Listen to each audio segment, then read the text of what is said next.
here we have Dr. Peter Brown and Simon Jelley from 42 Technology, or 42T as they're abbreviated to.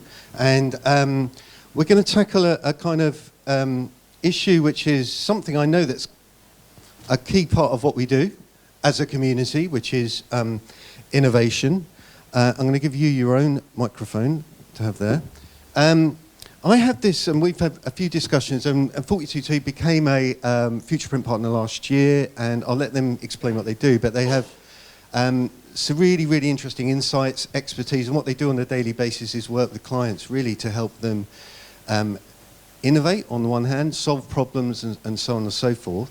I think, without wanting to sound too doom-laden, I think in Europe we're in crisis.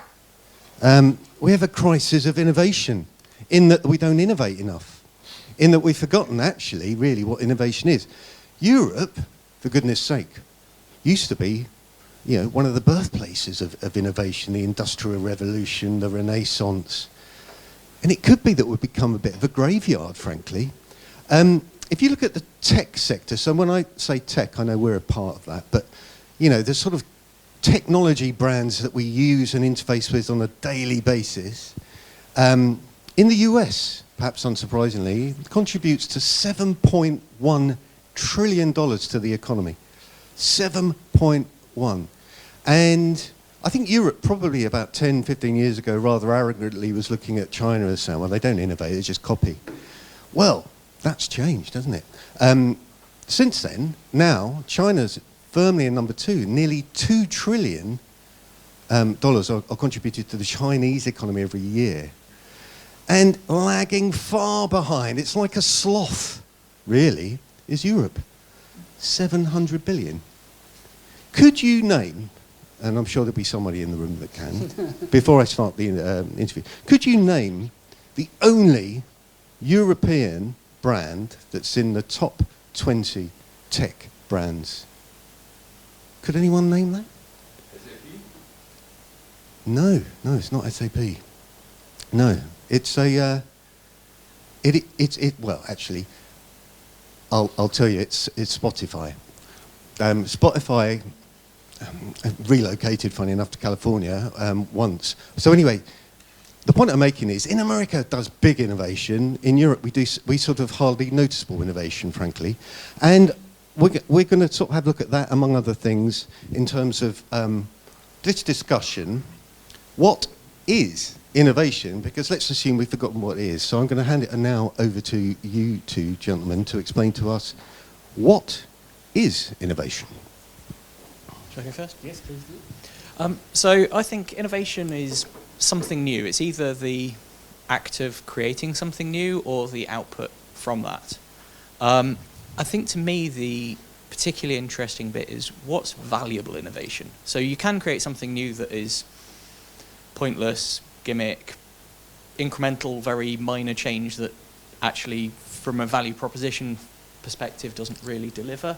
So really I think it's, you know, valuable innovation is going to be where you actually sort of move into that more breakthrough, you're trying to create some form of USP or differentiation in the market, something like that. Yes, thank you. Without stating the obvious, yes, innovation is something new, but what interests me is the process of innovation and not necessarily the output. The process of innovation it largely reflects the attitude to risk of where we are, and I think that feeds into where you started from, Marcus. The attitude to risk in China is enormous right now. They just get on with it. And historically, it's been the same in America. The fear of failure is much lower than it is, I think, here. And I think if you couple that to really wanting to do something different, then you need to look at step change innovation, not just doing something a little bit better that you were doing yesterday, but really think, actually, if I want to do something in 10 years' time that is, wow, creating a new market or doing something very different, you've really got to lose your fear of failure really rapidly and get on with it.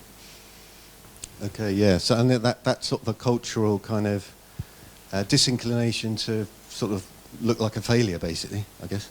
Yeah.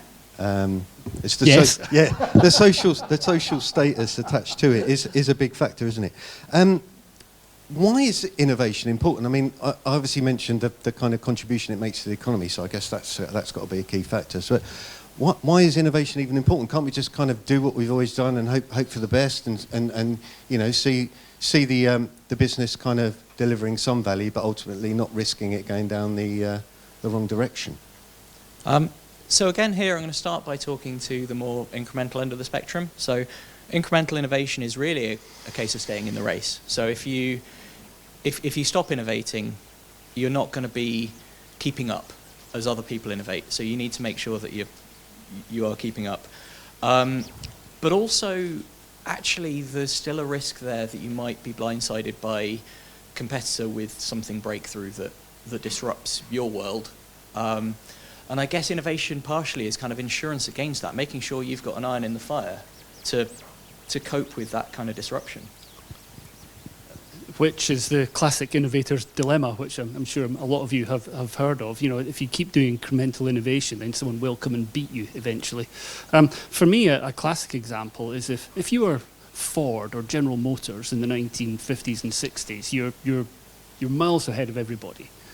And then someone says, do you know what, if we start making our cars in Japan, we can make them a bit cheaper. And then the Japanese learn how to build cars. And before you know it, they're learning how to innovate cars. And you fast forward to the 80s and the 90s, and suddenly Toyota is the biggest car company in the world. And I think the risk in printing is the Chinese could do exactly the same. We've taught them almost everything we know. And they are very clever, very smart, very motivated people. And if we don't start innovating even more to stay ahead, look out in 10, 20 years' time. That would be that's one vision of the future that you can protect against by really stepping up innovation now. And in your experience, having worked in various industries, not just printing, I know you at 42 worked in other markets as well, that in your view, what factors and conditions perhaps need to be in place for innovation to be sort of successful? So for me, I think here it's a case of a safe space to innovate.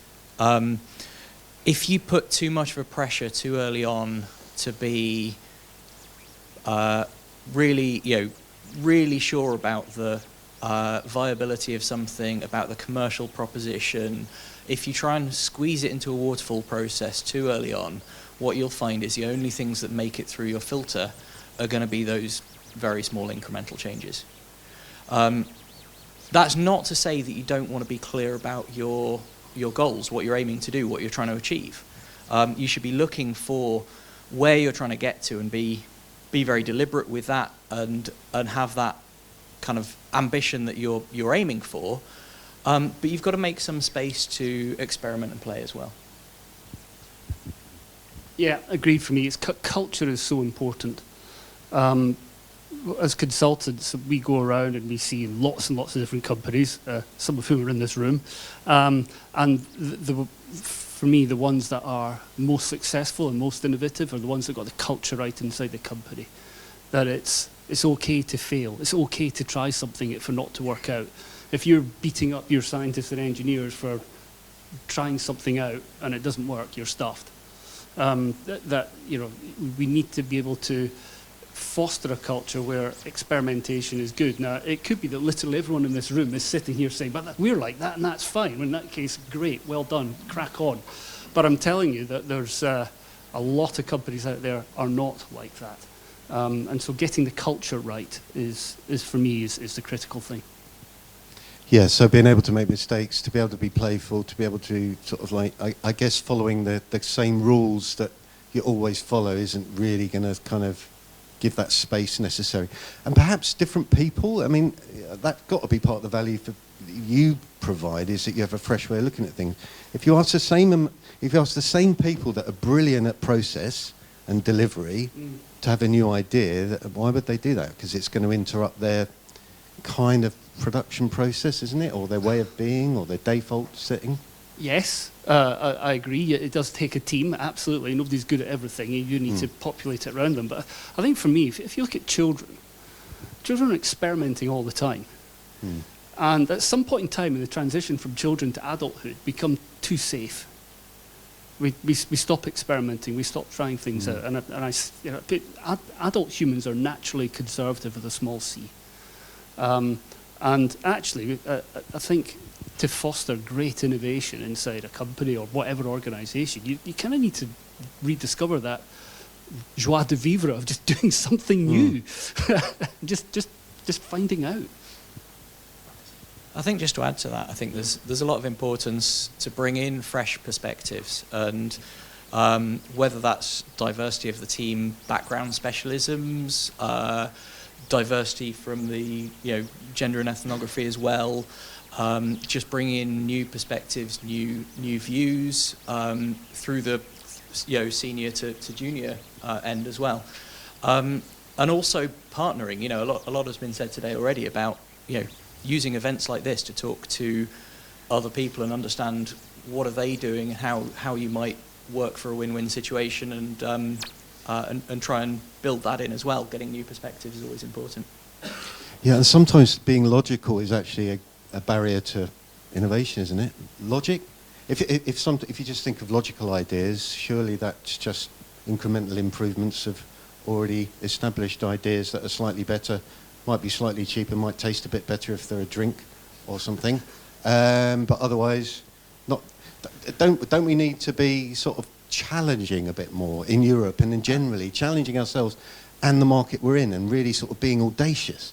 Because that's what happens in America, right? Why is it not happening here, Yeah, so I think you're definitely right. The scientific method is all about being really sure about your footings and making sure that you move forward with certainty as to what you're doing. And that does lead you to be relatively slow. And actually, if you can speed up that cycle time, try and learn quickly, do more indicative testing, less future repeats, give you a low resolution sense of direction to explore. And so if you try and get further with less certainty but some indicative view, and then gradually build the resolution forwards, then that allows you to get further faster. I think we often talk about the balance between creativity and pragmatism within innovation, and there's definitely a sort of almost a conflict there between let's be creative, let's just fill a room with donuts and bean bags and go mental, and that's great, but what you get out is low value because it's not necessarily well grounded. On the other hand, if you go in and look at what you already know, you're not going to find anything new because you already knew all that stuff. So you really have to find that balance, and I'm a big fan of structured innovation, which is a process where you kind of try and understand ahead of coming up with the ideas, the sort of ideas you're going to come up with, and you try and do the creative bit, map the sort of solution space, understand a bit about it from a technical, rational perspective, and only then you kind of go into the detail of the ideation. And I find that a very powerful tool to then balance that creative and pragmatic side. So that's a way to optimize innovation. So you kind of almost clearing the decks first, because of your experience. You know there's going to be barriers to it, whether it's people not wanting to change or whether it's risk or whatever. It's trying to grow both sides at the same time. And there's something that DVF is a sort of buzzword within innovation: desirable, viable, feasible. And so that's desirable, viable, feasible. So if innovation is something that people want, it's commercially viable and it's technically feasible, then you found yourself a good innovation. What I try and simplify that a bit, and I say, if you try and meet a need with some technology, you can understand that need and understand what the value proposition is, and you can understand the technology and understand the cost of it, and if the value proposition ends up bigger than the cost, you've got yourself a commercially viable answer. So building those two at a low resolution at first, you just have a helicopter view of the world and try and understand roughly what technology you might use, and use that to filter the sort of things you might want to develop, and then you gradually build reason to believe in detail and confidence. Then you can build yourself an innovation that way. Right. Do you want to add anything to that, Peter, in terms of optimising innovation? Well, what I will say is that I'm a physicist by training, so I firmly believe in logic and equations and how they all hang together. But what you've got to do is marry that to the creativity side of things. It's a very human activity. Even now, our best computer programs aren't, generative AI and so on. They're not creative in the way that human beings are. So it comes down to marrying the logic of science, which you can't break. With the creativity side of things. And I'm a great believer that some of the best ideas are the most simple ones. What I think, just come back for a second, I don't for a single second believe that Europe is lagging behind in ideas. I don't for a single second think we're running out of ideas. It's just, have we created the right culture to really accelerate them towards commercial reality? Yeah, it's the willingness to take an idea and really sort of go through the journey and the pain of realising whether it's going to work or not, and that's kind of the tough thing. Well, it's just sort of more on a psychological level. Then, how much of a problem is ego when it comes to innovation? Because I think we all nothing wrong with my ego. Fallen in love with ideas, right? Or particularly our own ideas. And there's this other thing called not invented here syndrome, right? Where people are like, well, that's a good idea, but actually it's not my idea, and I'm competitive, and so I'm going to get in the way or not agree or whatever. How do you tackle that very human frailty? So there's a phrase that's used again in innovation, which is your ugly baby. So everyone who has a baby thinks their baby is the most beautiful thing in the world, and everyone else, it looks like a baby that's probably covered in a bit of sick or whatever, Okay. And it's never quite as attractive to everyone else, but to you it's the most beautiful thing, and why can't people see that? And it's exactly the same with the ideas you come up with. And I think when you're creating and following an innovation process, you really have to be mindful of that ugly baby syndrome, where if you leave the decision to be made with people who came up with some ideas, they're in a position of power, and everyone else came up with some other ideas as well, but they were all ugly babies, and my baby's beautiful, so that's the one that goes forward. That can't fly, because you won't have that kind of, you might as well not have invited those people to that workshop. Yeah, in our line of work, Marcus, identifying companies and groups of people who have a not invented here attitude is absolutely essential to do it fast and get out of there fast. And I guess it's a warning sign, is it? You can see it being a barrier or a problem in the future. Unfortunately, companies get a reputation. And it's our job to keep our eyes and ears open for it. I mean, it's a very natural thing to happen, not invented here. If you're on the top of your game as a business, you're the market leader, you're the global leader, your technology streets ahead of everyone else, you're probably right. You are better than everyone else. And therefore, everything that you do that's innovative is better than everybody else. But nothing ever stays the same forever. Someone will come along and bang, suddenly you're not the best anymore. And that's when it becomes a problem for you. The story of Kodak is written large. I mean, it used to be one of the biggest companies in the world. They thought that digital cameras were never, ever, ever going to hurt them. And so they invested loads and loads of money on new silver halide technology, huge capex. And even when they switched to digital cameras, and let's not forget that Kodak was the biggest seller of digital cameras in the world. They still got sunk. Wasn't it? Didn't it invent the first one? Yes, and they also invented the first OLEDs, the small molecule OLEDs. And I'm saying that knowing that the inventor of the first polymer LED is about half a mile that way.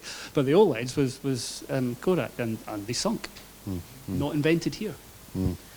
Another thing to watch out for is a fear of cannibalizing your own products. It's something I'm sort of That's conscious. if you have a cash cow and you kind of don't want to disrupt it, and you've got this kind of rising star idea. Absolutely. And I think I hate to quote him, especially given we already quoted him before, but Steve Jobs' book, he says in that about the fact that if Apple had been scared to cannibalize the iPod with the iPhone, they wouldn't have developed the iPhone. But that doesn't mean that no one would have pushed into that market. Nokia were very close to that with the N95 at the same time, and they had music and media built in. people were moving in that direction already. If they'd been scared of cannibalizing and used that as an excuse not to develop it, that could have really set them behind. So it is important to, even if something will, a disruptive new innovation will disrupt you, you've got to look past that and see the big picture. And I guess if we're thinking of optimizing innovation, what kind of tips might you give somebody or a business that's either trying to refresh its approach to innovation or begin its journey on innovation? Have you got any kind of sort of bits of insight you might want to give the audience and us in terms of that? So first of all, you've got to be deliberate about it. You've got to be looking to achieve something. If you just sort of go, "Oh, I've found this interesting technology, let's just sort of see where it goes," that's not the right way. What you need to do is be very deliberate. What am I aiming to get out of this? What am I going to set in place? I'm currently here, I want to be over there. What's the route look like between, and how am I going to navigate it? If you do that, you always, if you're going to come up with anything that's beyond incremental, we've already said it, you need to be cognizant of the fact that there is inevitable risk, and you need to create a safe space to have risky exploratory work at that kind of low resolution, I don't know yet, intangible risk. And then I think the other thing is that kind of fail fast approach of, even if you believe in the thing and you've worked really hard on it and so you sort of bought into this idea, if you come up with incontrovertible evidence that says actually it's not as good as a different way, you're better to take the pivot approach than to try and carry on polishing your current solution. That's really important. And when I say fail fast, also do that in the DVF kind of framework. So you can fail because you're not meeting needs just as hard as you can fail for being technically infeasible. Thank you. First one is mindset. Yeah. Just change your mindset, be more innovative, and that doesn't cost anything. It's just have the right ambition to be innovative. The second thing is culture. I've talked about that already. But for me, we've done a lot of projects recently in our world where we've been invited by our clients to come and help projects that are in deep trouble. They're late, they're expensive, and they're looking like they're not going to deliver anything that was promised. And the common theme that I've seen in all of these things is that these are companies that were used to doing step change innovation, and they're suddenly trying to do, incremental innovation. Now they're trying to do step change innovation, but they're using the same project management skill sets that they were using before to the new one, and it breaks. And I think the big thing for me is the common theme that we saw was that someone would have written a Gantt chart 2 years ago, and they've been slavishly following it. Oh yes, we've hit that milestone, and we've done that, we've built that, and now we're assembling this massive machine or whatever, and it'll just work. For me, it's, and I think this is similar to what you just mentioned, take a risk-based approach to your innovation. Figure out all the ways in which this thing could cock up and keep refreshing that from the very beginning, and keep drilling down through that. A project, an innovation project, is not finished because your Gantt chart said you were finished last Tuesday. It's finished because your risk register is empty. And if you're not immediately addressing all those risks as fast as you can all the way through, then you will end up in trouble. And the trouble you'll end up in is, I've been reporting to my C-suite for the last 6 months that we're all on target, and I made that report last Tuesday, but today I find we're 9 months behind schedule and we need another $2 million or whatever. You were always that far behind, you just didn't know it until you found out because you assembled it and you turned the machine on and it went bang. But that was, and you could have anticipated that. So again, that's about culture, but also having the right approach to the innovation and the discipline and the project management techniques. And so really on that, really, your work that you do, and I thought you were over 25 years old, so you're obviously good at doing it. Well, obviously you both are, but the business is. I wish I was 25 years old. Yeah, indeed. So one of the advantages really is your experience in. So what kind of, if somebody wanted to talk to you guys, and I know you're here for the next couple of days and so on, what are the advantages of working with 42T? Is it because if it gives that sort of ability with fresh thinking, or that actually culturally you're not immersed in the companies, or what are the benefits? Yes, that. Yeah. That's definitely one of them. We do printing, we do digital printing, we work with printhead manufacturers, we work with end users of printers. I think one of the challenges that the print industry has is some of our giant printers take so long and are so expensive to produce that beta tests are released to customers that don't quite work as well as they do, which is just as well, because then customers give us a call to help fix things, which is nice. But if broader, we work across a huge range, like all the consultancies around here. We do work across a vast range of industries, and that does give you insights to new challenges or solutions to problems that have been solved in other industries, and you bring them in. But I think one of the things that we bring is that we're just fast. And this is, again, comes to culture. Really big companies, some of which are represented in this room, their R&D teams are really, I'm going to just come out and say it and be controversial, they're really bogged down in process and procedure and admin and so on.